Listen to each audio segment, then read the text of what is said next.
So today, I want to discuss the issue of arbitration in relation to discrimination claims.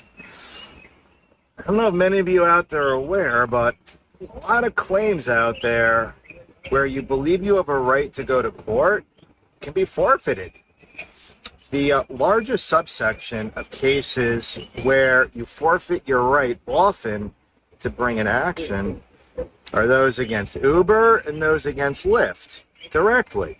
And the reason is because the minute you have any affiliation with Uber or Lyft, you agree in what's called a wraparound agreement to bring any action against them in arbitration. Now, in the world or realm of discrimination claims, New York in 2018 enacted a provision that broadly disallowed the right of an employer or really any signatory to a contract to compel any type of discrimination claim to be brought in arbitration.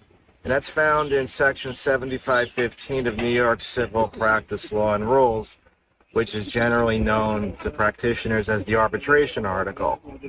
So, as far as state law is concerned, all discrimination claims cannot be subject to forced arbitration. The problem is most arbitration matters are actually governed by federal law. As long as there's any specter of interstate commerce, right? You and employer are in different states. The agreement itself affects the actions of different states. The law then becomes that of the Federal Arbitration Act. And the Federal Arbitration Act is a very broad document that mandates arbitration if parties agree to it. Very few exceptions, very few ways out. So what was happening is that even though New York in 2018 passed a sweeping law that disallowed arbitration for discrimination cases, federal law controlled and said otherwise. In 2021, the federal government passed the EFAA, which means Ending Forced Arbitration Act, and it applies to a limited subset of discrimination claims, those brought based upon sexual assault and sexual harassment. Thus, if you have a claim based upon sexual assault or sexual harassment, generally in the workplace, and heck, even against Lyft, if you want to go back to how we started this video, you can't be compelled to arbitrate it. So that is as of 2021. The problem that you have is that anything that accrued or occurred prior to 2021 would be governed by the law in effect, which would be mandatory arbitration. So this is something to know, because remember, in the world of law, in the world of business, you could essentially sign away all of your rights. It happens all the time.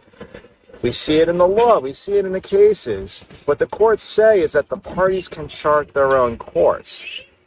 And so unfortunately what happens is when many people start jobs, they unfortunately are stuck with that paradigm where they sign away various rights. So just remember that with reference to sexual assault claims, there's an absolute right to go to court. Now, I'll just give you one step further. Let's say you're in the state of New York, and it's the year 2025, and you want to bring a discrimination claim based upon age, based upon disability.